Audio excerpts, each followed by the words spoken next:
फडणवीसाचा genetic जो आहे तो पेशव्याचा जेनेटिक आहे. तो आमच्या शेतकऱ्यांच्या बाजूने नाही, बहुजनांच्या बाजूने नाही आहे.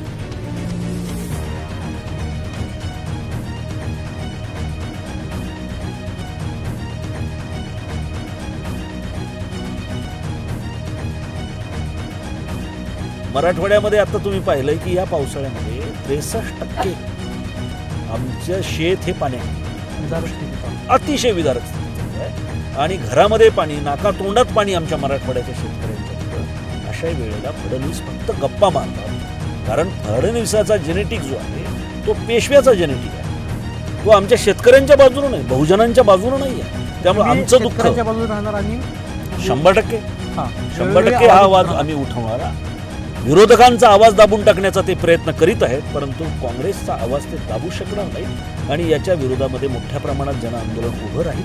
शेतकरी प्रचंड आज बिकट परिस्थितीमध्ये आहे.